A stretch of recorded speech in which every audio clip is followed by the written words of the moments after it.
नमस्कार, astro insights with Richa में आप सभी का स्वागत है। मैं हूं डॉक्टर ऋचा शुक्ला। आज आपसे एक महत्वपूर्ण उपाय के विषय में बात करूंगी।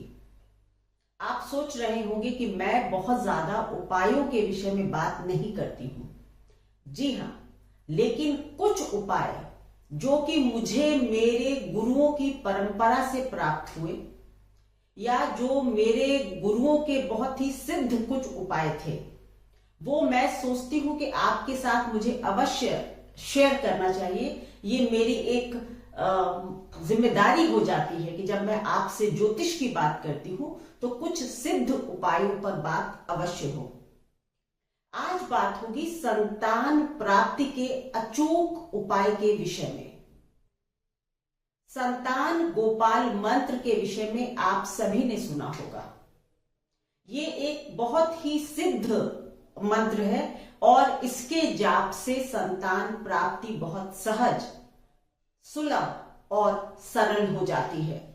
अगर आपकी जिंदगी में ऐसा बार बार हो रहा है कि आप कंसीव कर लेते हैं लेकिन कंसेप्शन बाद में वो आगे तक नहीं जा पाता, या कंसेप्शन में ही प्रॉब्लम हो रही है, मतलब गर्भ धारण में प्रॉब्लम हो रही है, या अगर गर्भ धारण हो भी गया तो उसके बाद गर्भ आगे नहीं बढ़ पाता, बार बार गर्भपात हो जाता है, एबॉर्शंस हो जाते हैं, या फिर आपको बहुत सारे लोगों ने कहा है कि आपको संतान प्राप्ति में काफी मुश्किल दिखाई दे रही है। अगर ऐसा आपके साथ कुछ भी हो रहा है तो ये उपाय आप अवश्य करें। मेरा दृढ़ विश्वास है कि आप लोगों को इसका फायदा अवश्य होगा। चलिए शुरू करती हूं आज का वीडियो। सबसे पहले ये कि आपको करना क्या है।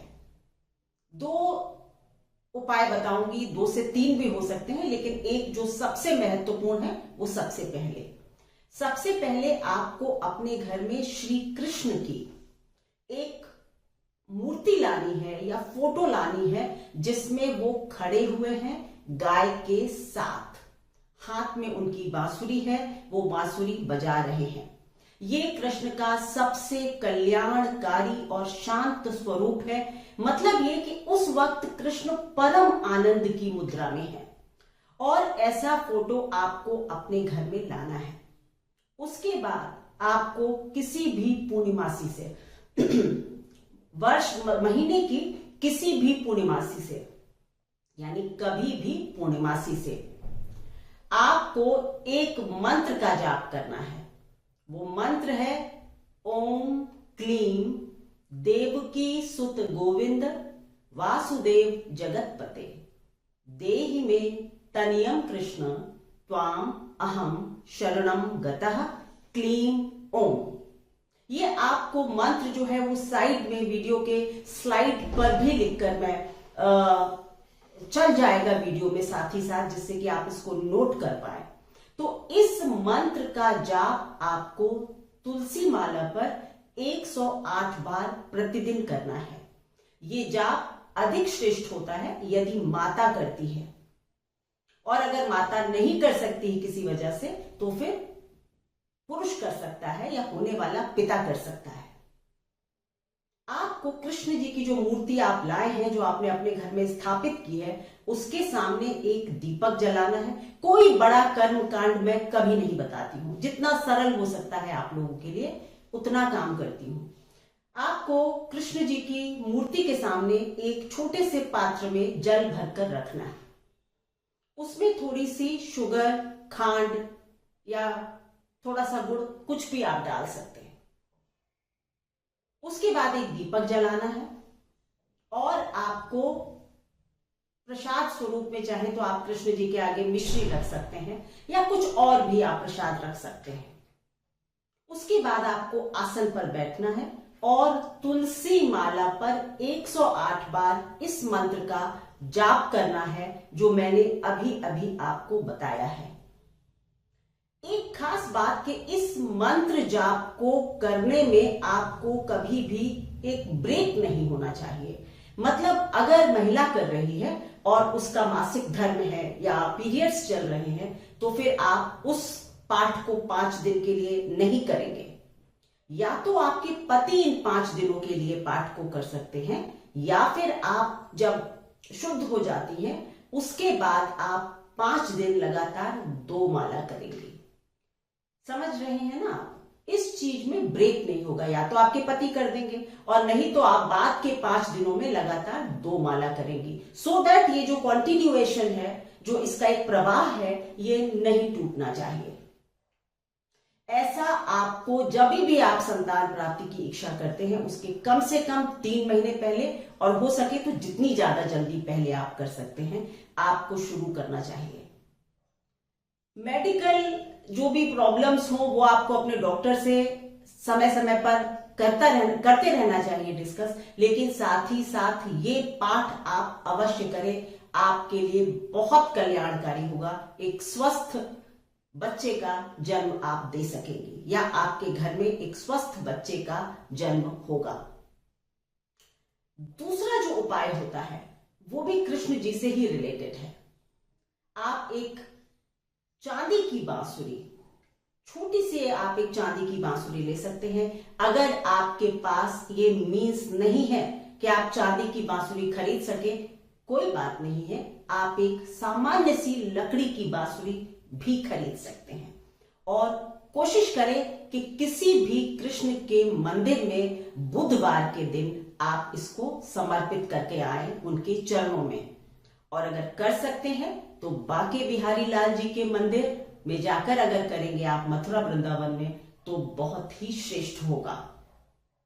ये 2 उपाय जो हैं, ये संतान प्राप्ति के एक तरह से अमोघ अस्त्र है, अचूक उपाय है।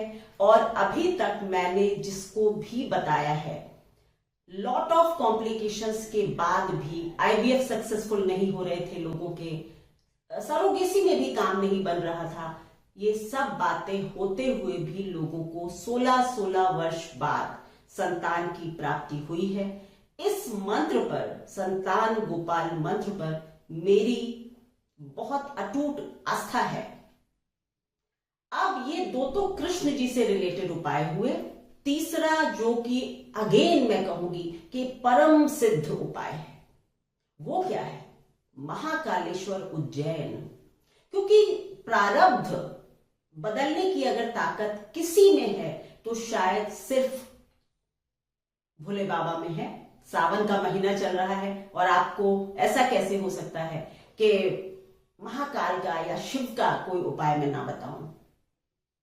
तो महाकालेश्वर उज्जैन में आपको लगभग जनवरी मास के आसपास, दिसंबर जनवरी में जो पुत्रदा एकादशी आती है, पुत्रदा एकादशी जनवरी या दिसंबर के महीने में, ये आपको पंचांग देखकर पता चलेगा किस तारीख को पड़ रही है, पर होती दिसंबर या जनवरी में है। तो आपको पुत्रदा एकादशी के दिन महाकालेश्वर मंदिर जाना चाहिए।